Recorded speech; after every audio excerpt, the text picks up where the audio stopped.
Hello and welcome to Marketing Speak. I'm your host, Stephan Spencer, and today we have Brynne Tillman with us.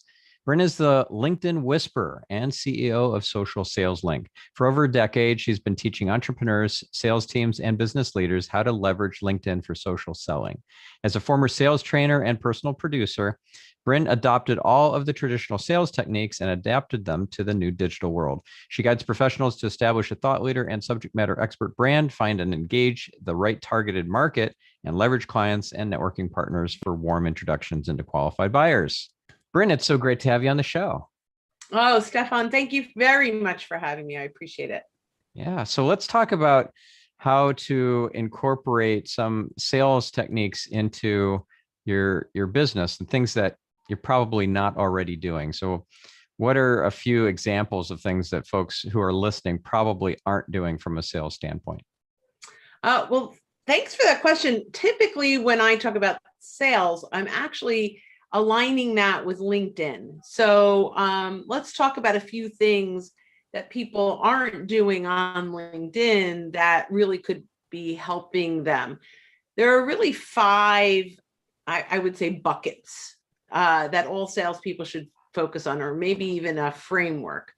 The first one, and it's so important, is to position their profile to be value-centric. Whether you're using LinkedIn or not, people are Googling you. And when they Google you, your LinkedIn profile is in the top 3, almost guaranteed. So when they're doing their due diligence, they're checking out your profile, whether you're using LinkedIn or not. And so it's absolutely essential that we use this well. And some of the mistakes that salespeople are making is it's either a resume or it's a pitch deck of sorts, like a sales page. And neither of those will attract your buyers. What attracts your buyers ultimately is that when your profile is positioned to be a resource, and that really will attract the right stakeholders and get them interested in learning more. In fact, there are really 5 things that profile should think about how to put that profile together. The first one is it needs to resonate with your buyer. They need to know immediately that you work with people like them. The second thing is you have to create curiosity and get them to lean in and want to read more. Then the resource piece, we need to teach them something new. The magic is that gets them thinking differently about their current situation. The 5th piece is it needs to be so impactful that they're interested in having a conversation. That's the job of the profile. The second thing is social listening. We jump right into prospecting or even sharing content before we even really know what our buyers want. And so we end up sharing content and insights around what we want to share, not necessarily what they want to consume. And I had a client that just started working with us. And one of the reasons she started working with us is because we have so much great content. We have an enormous amount of engagement, but all the engagement are our competition. They're not our prospects. And I went, yeah, because you're not sharing content that your prospects care about. You're sharing stuff you care about. Therefore, your competition cares about. So we've got to do social listening. The third piece, the third bucket, is the actual sharing content. So now we learned. Now we have to be a thought leader using content that we now know our prospects care about. And that content is going to fall into either curated content around industry, around what their clients care about. Now that we've learned, we want to curate the right content, creating content, so original content, and engaging on other people's posts and leveraging magnets, people that are attracting your buyers and engaging with them. So that's the third piece. The fourth piece is we need to nurture our existing connections, and we're not. Mostly we're doing random acts of social, kind of showing up and doing a few things and dropping out. And if you have thousands of connections, we found that 10% of your connections are people you probably want to have a conversation with. So take inventory, whether you export your connections or you do a search. And we talk about about doing CPR on our connections, which is identify clients, prospects, and referral partners that we want to start conversations with. And fifth is prospecting, right? This is warm market prospecting, getting client referrals, and identifying who in our network can help us gain access to our buyers. So if we could do those 5 things, which is value-centric profile, social listening, showing up as a thought leader, nurturing our existing connections, and prospecting through our warm market, you will nail LinkedIn for social selling. Wow, that's a lot of great stuff. Thank you so much. So let's delve in a little deeper into some of these things. I'd love to hear a bit more about social listening. What sort of tools do you use, techniques, strategies, and so forth? So there are so many ways that we can do this. I will start with the very easy things, which is look at the content that your current clients and your current prospects are engaging on. When you do that, start to identify some key factors, maybe even hashtags that are consistently showing up. It's easy to do. It takes a little bit of time, but it's really worth it.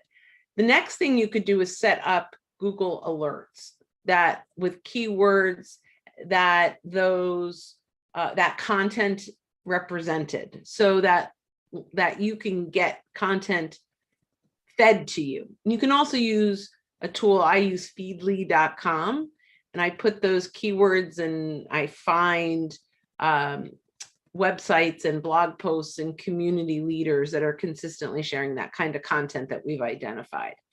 Now, if you struggle and my clients are really not sharing or engaging on a ton of content, so what do? Ask them. Like, it's really that easy. And it could be as simple as you put out a poll of the following 4 topics, which would you most likely want to click, which would gain your most interest to click through? And reach out. I'm doing a quick little poll as I'm putting content together that could be really valuable to people like you. What would you vote on? What would you want to click through? Asking is one of the easiest ways to identify the ways to do this. So that's my recommendation on getting started, at least. Yeah, that's great. And are there any particular tools that work across all social platforms for social listening? Something that's maybe even an enterprise level tool for not just LinkedIn, but Instagram and Twitter and all that? Well, so Google Alerts is one of my favorite to social listen for particular topics or companies. Sales Navigator itself, if you save companies and you save leads, will alert you in information and news. Things like Hootsuite, you could create columns, feeds, feeds of topics, right? That you could social listen to many different platforms. We are pretty focused on the LinkedIn space, so we're not listening a whole lot, except for what comes in through Google Alerts, beyond LinkedIn and Google Alerts. Okay, got it. Let's talk about sharing content. Like, if you're creating original content, like, what sort of content do you recommend? Are these studies that you've commissioned or that you've conducted? Are these infographics or videos that you've uploaded natively to LinkedIn? Like, let's talk a bit more about the curated content and the created from scratch content. Okay. So the first thing is, through social listening, you also want to identify what types of content are your buyers consuming. So let's say it's all over, there's lots of different things. We work with an individual to say, okay, where are you most comfortable? There are some people that are great writers. Most salespeople don't love writing. So what do?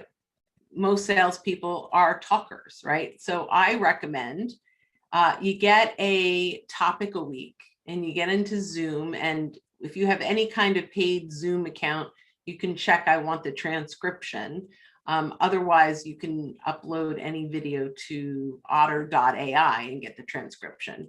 So what do we want to do? We want to talk about a topic for 5 minutes, 7 minutes. My team and I, every single Monday, have one topic. We talk about it for 12 or 15 minutes, and that creates our content for the entire week on one topic. So now we've got the full video that we get edited, and we have the captions and some branding, and we have a great full-time editor on staff. Not everyone has that, but you could go to things like Upwork or Fiverr.com, and for very inexpensive, you could get those videos edited. Then our 12-minute, we edit each of our 90-second quote on the tip that was part of that video, and that becomes something that each of us share, and that becomes native video. Native video is uploaded video that has to be between 6 seconds and 10 minutes. Our first video that we do is typically live streamed, so that's on our company page and our YouTube page. Then we take that transcription and we get it edited, and it becomes the blog post that goes onto our website with the embedded video from the YouTube channel. And then from that, we take 3 to 5 quotes, and we use Canva, Canva.com, and we put the quotes into Canva. So that becomes the content that we use. And often we will turn those 4 questions or those 4 tips into a poll, whatever that topic is, which is your highest priority. So now that we get it, we get a poll. So we have a long form video, we have short mini videos, we've got a blog post, we've got Canva images with quotes in them, and potentially a poll that comes out of that every single week.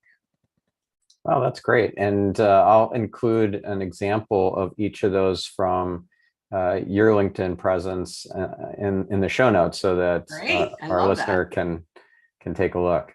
Good stuff. So let's now talk about some of the ways to curate content that you find online. Let's say examples of really great TV commercials in a particular industry that you're in, or whatever. You're curating content, you're putting that together in a blog post or a LinkedIn Pulse post, or let's talk about how to curate in this context of LinkedIn.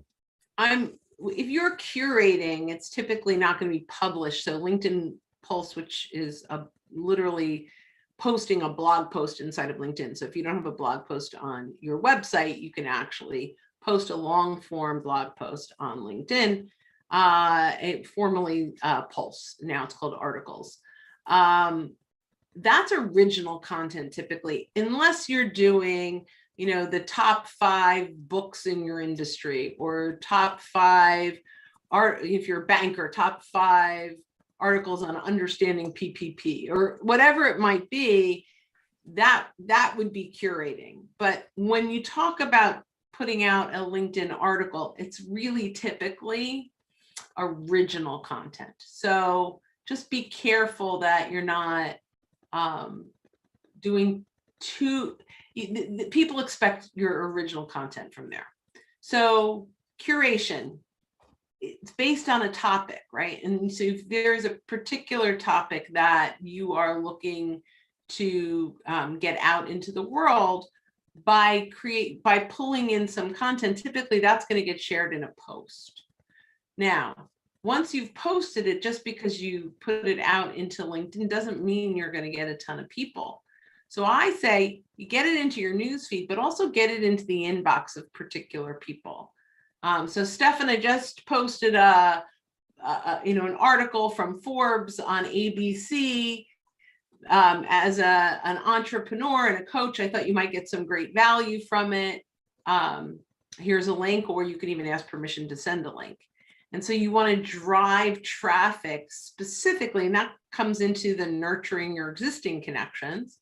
So we take the content and how do we nurture the 10% that we talked about of the people in our network that we are doing CPR on with clients, prospects, and referral partners that we can get content in front of. Okay, so are these in-mails that you're sending? Are these So if they're a first degree connection, you just send a message. okay? And on any post, at the bottom, there's a send button, a little paper airplane. You can click send, and if they're a first degree connection, you type in their name. You have your little personalized note, and you send it along from there. Okay. And how often would you suggest sending these sorts of messages via LinkedIn? Is this a weekly thing? Is this every month? Or I mean, everyone is going to be different. It depends. There are some clients that only have 25 companies that they're going after. The others have thousands and thousands. And then some people have amazing content ongoing and some people don't. So I would say quality over quantity, and make sure that you're tailoring every message, that you're not just out there spamming and mass messaging. Mm-hmm. How often do you send these sorts of messages out from your account? I would say that it depends. There are some times that, I mean, we prospect in different ways. So one of the things that we often do is, as a company, we'll say, okay, we're going after this one account this week. We're just going to socially surround them and nurture them and get some information. And so I might be connected to 6 people inside that account. And so that week, I'm going to get in front of 6 people. There are some times where I have a poll that I want to get in front of hundreds of people to get their vote. So I might send more out. So it just depends on, there are so many different ways to prospect on LinkedIn. It depends on, which box you're checking, what is going to be most effective for you. Mm-hmm. And what's been most effective for you and your, for your company rather than your clients? So polls have been fabulous.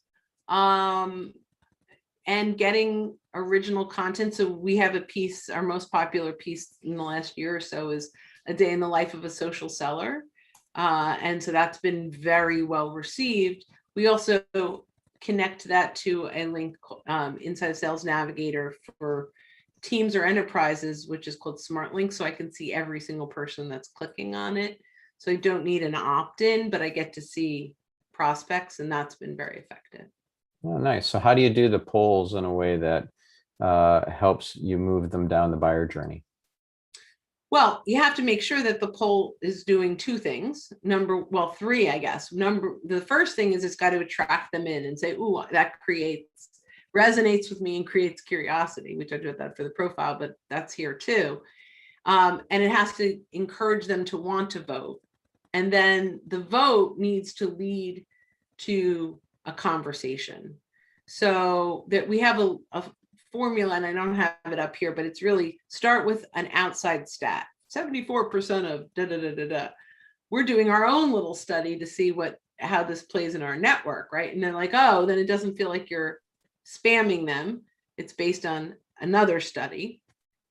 And then we get their vote. So we reach out and ask them, your one-click vote would be great. And after it closes, I'm happy to send you the results. So the results are actually automatically sent when it closes, which is nice. So you don't have to you can promise that they'll get them, and they will, even if you don't send them. But there will be there'll be people in that list that oh my gosh, big potential prospects are engaging. What do I do? So some of our clients will create an ebook with the 4 results and a little bit of information beyond, like, you voted on this. This is kind of how people are looking at it. And then we reach out and thank you for voting. And here's the benchmark. This is where you're falling in, under this. And I've got additional insights I'd be happy to share with you that can help X. So you need a real plan, and you need to make sure that it's leading to a conversation that's meaningful to that prospect. Nice. And when you said ebook, I tend to think of ebooks as being longer.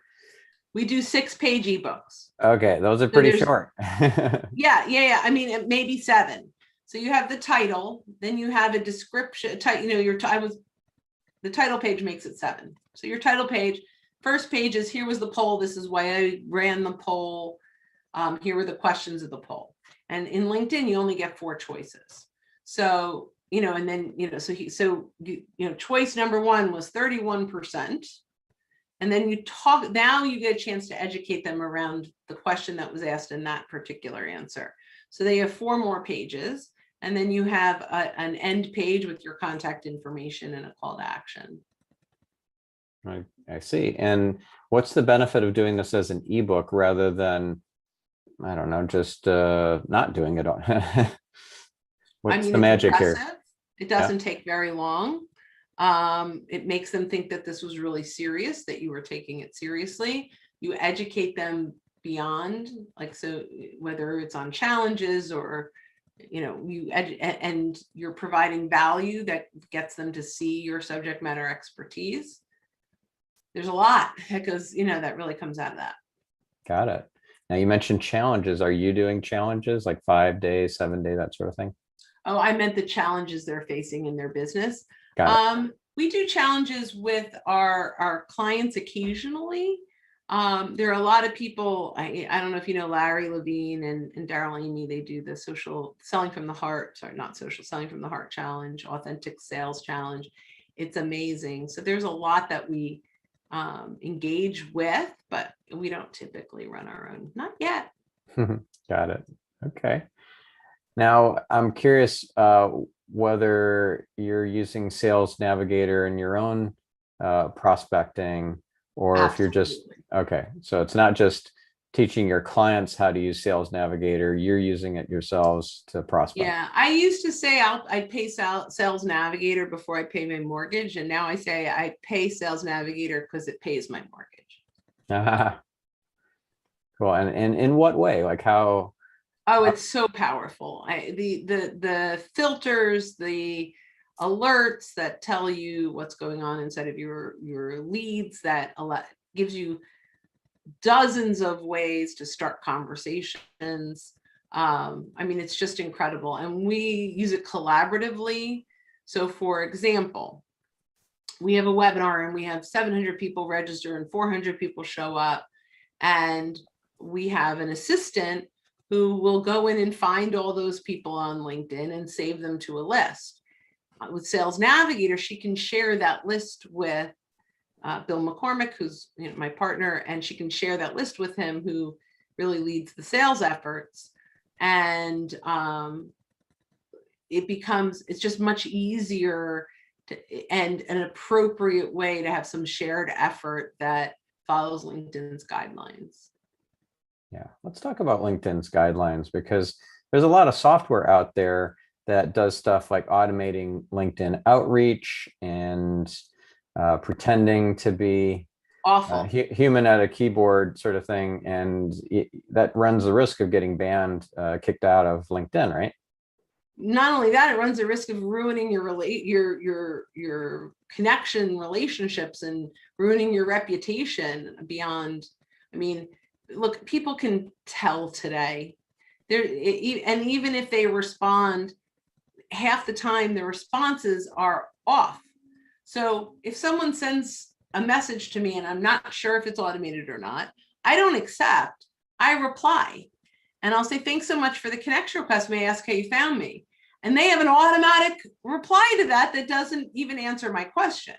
So, I mean, it's really broken. And so not only does it break LinkedIn's agreement, it breaks the human to human connection too. Have you had clients who have done this sort of thing and gotten booted out of LinkedIn? Yep.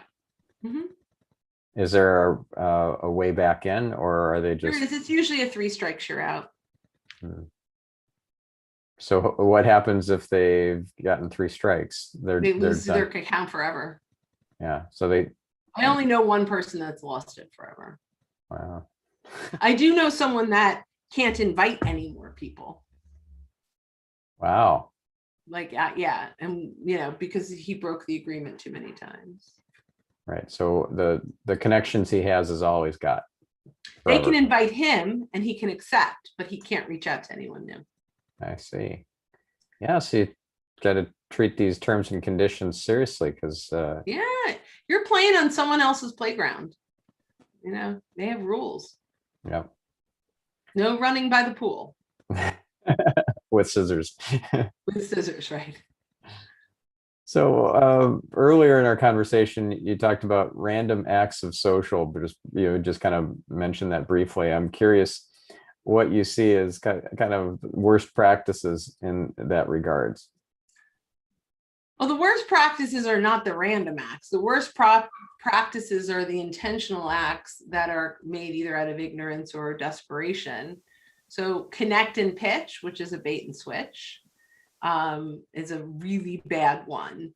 The other thing, which is pretty accepting everyone's connection and not starting a conversation. It's not, I mean, it's like collecting business cards and sticking rubber bands around them and putting them in the corner of your desk, right? It's definitely not the best practice. And it doesn't turn into any kind of conversation. So there's no way to get business from that. I actually do have some business cards in rubber bands. That's funny that you mentioned. How's that working for you? Yeah, not at all. I don't even know where they are.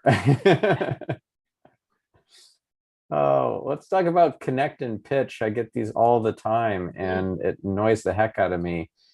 And I imagine that people are dobbing them in as spammers and helping get those folks kicked off of the platform. Yeah, I mean, I very few that I know are getting kicked off of the platform. They're getting warnings for sure. But, you know, the connect and pitch is out of desperation and it's more than it's ever been. But here's the difference between cold calling on a phone and cold calling on LinkedIn. You get hung up on, no one knows who you are.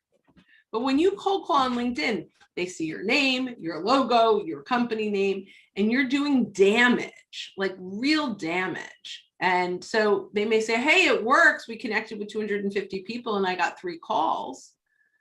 Well, what happened to the other 247 people? Do they hate you now? And are you dead to them, right? Like in Shark Tank terms, you know, and it's just not worth it. Yeah, dangerous. So what about when you accept someone's LinkedIn connection request and then you don't say anything in return, you don't acknowledge their message? Well, it's your responsibility, if you accept it, to start the conversation, right? So it's like they came over to you at a networking event, introduced themselves, and you say, hi, what's your name? Or obviously not with your name because you can read that on their profile, but you start a conversation. My typical conversation is, thanks so much for the connection request. May I ask how you found me? Start the conversation. And you do that before you accept a connection request? Or you do that after? Unless they have a note, just saw you on a webinar, really like the article, right? And then I'm accepting and I have a welcome message with additional insights that I share. Okay. And because I don't normally say anything when I accept a connection request, but actually it's not me who's accepting the connection request. My team does this for me. I don't really. Yeah, so you can't build relationships and other people can't build relationships for you. So yeah, like I highly recommend that you work your own LinkedIn. You wouldn't send your teammate to go network for you at a trade show. And if they're going to go, they're going as themselves, not as you. And then that's fine. That's having a salesperson that will build relationships.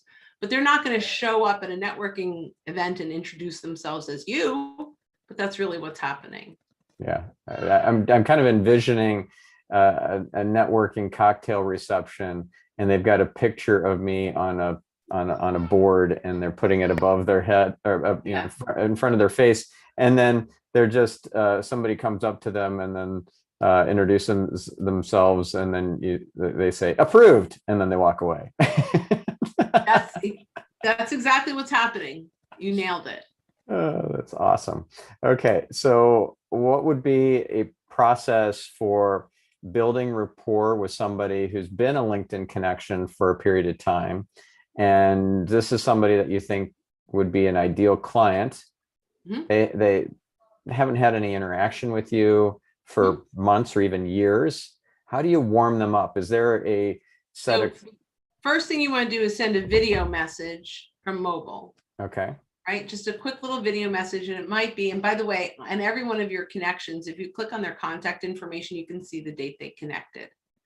So I might say, Stephan, I noticed we've been connected since March of 2017, yet we haven't had a chance to chat. I recently came across an article in Forbes on X, Y, and Z, and as someone, as an entrepreneur in that industry, I thought it might be some value. Let me know if you're interested. I'm happy to send you a link. And I do it in a video. So, and would somebody respond with like, I don't understand, why didn't you just send me the link? I have to respond for you to send me a link. I mean, it would be just as easy. I think they appreciate it. Now you could send the link, but we did a test. We A/B tested this. Yeah. I think they appreciate it because everyone's sending links today and it feels like spam. So they get to control that. We sent 100 messages where we sent the link and 19 clicked through. And we sent 100 messages asking permission. 69 said yes, sure, and 58 actually clicked through. Interesting. Okay. That reminds me of another technique that I see happening, not just on LinkedIn, but all social platforms, where there are no links in the post. The links are added as the first comment. Well, that's because LinkedIn tends to suppress any post that has external links. I think a better practice is post it without the link and then edit it and add the link back in. That works better than in the comments because people don't know to go into the comments. Do you do that? Do you edit it later? I do. Mm-hmm. And so how long do you wait? 33 seconds, 5 seconds. Really? Mm-hmm. And that works. That makes a difference. Yeah, it does. Wow, that's kind of ninja. Did you figure that out on your own, or did you see somebody else do that?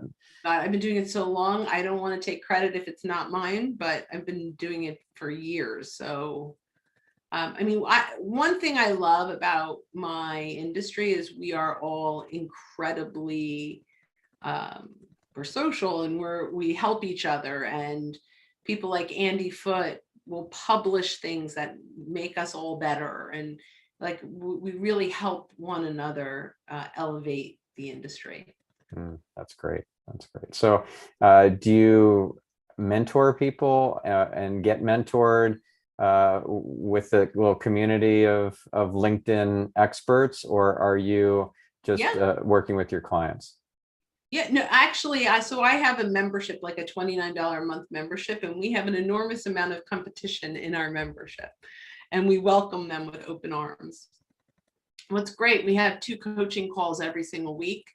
And so our other members are getting value, not just from my team, but from all my competitors that are bringing other points of view.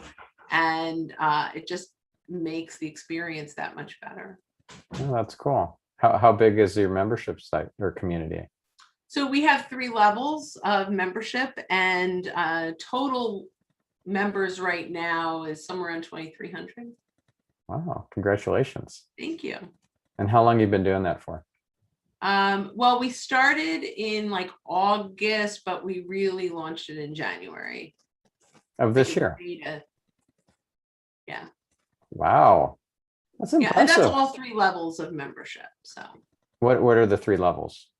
So we have 1 level that does not include the coaching. It's but it has our content library and community and master classes. Then the next level has 2 coaching every single week. And the top level has an e-learning program and coaching and the content library. When you say content library, does that include templates that they can repurpose? Yep. So what kind of templates? Are these like social quote cards? Are these infographics? Like what sort of things? Yeah, there's so the first thing is all of our public appearance. So this podcast will get linked in there under podcasts once it's public. We have master classes with some of the top sales and social selling minds in the world. We have checklists and downloads. We have templates. I mean, there's just a lot of powerful content. When you say checklists, are these SOPs, standard operating procedures, or are these Kind of. I mean, there's all kinds. So everything from a day in the life of the social seller to a profile checklist or a thought leadership checklist or how to put a poll together step by step. I mean, there's just it's a smorgasbord of content. I mean, and it's very, I think it's very well categorized, so it's easy to find the content. nice? That's Thanks. really cool. And what is a day in the life of a social seller? What does that look like? Well, I mean, it's way too long to talk about on a podcast, but it's definitely something you can put in your show notes. If you go to socialsaleslink.com/day in the life, you can download it. But it takes you through pretty much what my day would look like. So what I'm doing and how I'm doing that and what are the templates I'm using. So it's a pretty good piece. That's great. Do you have a morning ritual or I routine? have a pretty good ritual, and it's Yeah. all in that piece. Okay, well, let's talk about a little bit of your morning ritual because I'm very intrigued. Okay. So there are a few things you do right away. You look at your notifications and who's engaged overnight. You look at your new connection requests and decide immediately who do you want to connect with and make sure you're customizing or tailoring your welcome messages to them. You can look at who's viewed your profile in the last 24 hours, and is there anyone on there that you want to engage? And if they're a first degree connection, send them a quick note that says, thanks for visiting my profile, curious what brought you here today, or is there anything I can do to help you, or whatever verbiage makes sense for you. If it's a second degree that you want to talk to, send a connection request with thanks for visiting my profile, I had a chance to look at yours, I'd love to connect and introduce myself. P.S. may I ask what brought you to my profile? Right. So there are a lot. I mean, I could go on and on the things that we do. Take an inventory, take a look at who, what clients you're talking to and mine their connections and pull out 8 to 10 names of people they know. So if the opportunity arises to ask for introductions or permission to name drop, you're prepared to do that. I mean, I could go on and on. Yeah, that's great. And I'm curious, do you have a ritual in your morning that includes kind of, I don't know, getting into a Zen state or meditating or no, nothing like that. Just Nope. straight into the LinkedIn I'm inbox. still in bed when I'm engaging on my notifications. So. Okay. That's funny. Okay, got it. And what about if somebody is signed up with the premium LinkedIn offering that's the other thing besides Sales Navigator? I don't even remember what it's called, but I had been signed up for that for a while and then I canceled it and then I started Sales Navigator. But yeah, what is that? So it does 3 things really. You can see who's viewed your profile for the last 90 days. You don't get stuck in a commercial search limit, which means, if you have the free LinkedIn and you do too many searches, they'll say, hey, you're using this for sales or for a job search, so pay one of these. And it will put a little golden in on your profile that shows that you are a premium and that you have the option to be open to accepting a message from anyone on LinkedIn that even if they're not a connection, and you don't have to use an in-mail. And so if they are open to that as well, you can actually message other premium people at any level that have chosen to opt into that without a connection request or an in-mail. So that's pretty cool. But that's about it. There's nothing else. There used to be additional filters that you got with premium, and you don't really get those anymore. So right. I say if you're going to pay, just do the Sales Navigator. Right. So if somebody's premium, cancel that and switch to Sales Navigator. I don't want to say it's much more money. So, it's like a Sales Navigator is like a gym membership. If you'll pay every month, and if you don't show up and you don't know when it's leg day and when it's arm day, you're going to pull a muscle and never come back. So you've got to make sure you've got a plan in place. And then I believe Sales Navigator is the most powerful sales tool available to us. Got it. and you get a certain number of in-mails with your Sales Navigator account. Do you recommend using in-mails, or do you recommend connecting with people and putting a note in the connection request? I prefer connection requests, but I teach in-mail because I teach Sales Navigator, and there are a few times where I think in-mail could be great if you're reaching out to an influencer to interview them, if you're reaching out to a CEO of a big company. It's polite, but I think the connection request is more effective. Yeah, generally. I know when I receive an in-mail, I tend to think of it as Feels like spam. It does feel like spam. And most of them I'm not interested in. I can't even recall the last time I received an in-mail that I was actually happy to receive. Yeah, and that's why, like, if you're asking someone to be interviewed by you, like, it's, I do a podcast, I'd love to have you on a show, you're more likely to get a positive response to that than, or even inviting them to a free event, they're like, they're selling me. Yeah. Do you have a podcast? We have a streaming show on Bright Talk that runs very similar to a podcast called Making Sales Social, which will be a podcast in about 3 months. We're at we've recorded 33 episodes, so we wanted to wait to have the episodes before we launch. Okay, got it. We do them weekly. Yep, it's a weekly show. Okay, cool. Well, I'll include a link to those. How do you get the recordings if the show isn't released yet? Well, we record them and send them to the show. So, I mean, there are recordings, and then we submit them. Can you can a listener of this episode? No. Nope. So they can't go to brighttalk.com or anything like that and listen to. Oh, yeah. There's right now, as we're recording, 19 episodes have been released. Okay. Of the 30. Yeah. Gotcha. So yes. Yeah. We do one a week, and we started in January. Okay. Got it. All right. And so what would be the next step for our listener to take if they are interested in really supercharging their LinkedIn sales process? And do we send them to your membership program? Yeah, absolutely. So if you go to socialsaleslink.com/store, it'll show you all 3 memberships, and you can decide what makes the most sense for you. Okay, awesome. And do you work with folks individually as well? Our team does. Yep. Okay. So you have coaches that work for you, and they. Yep. And profile makeover professionals, and we've got a really powerful team. Nice. Our primary business are sales training for large corporations.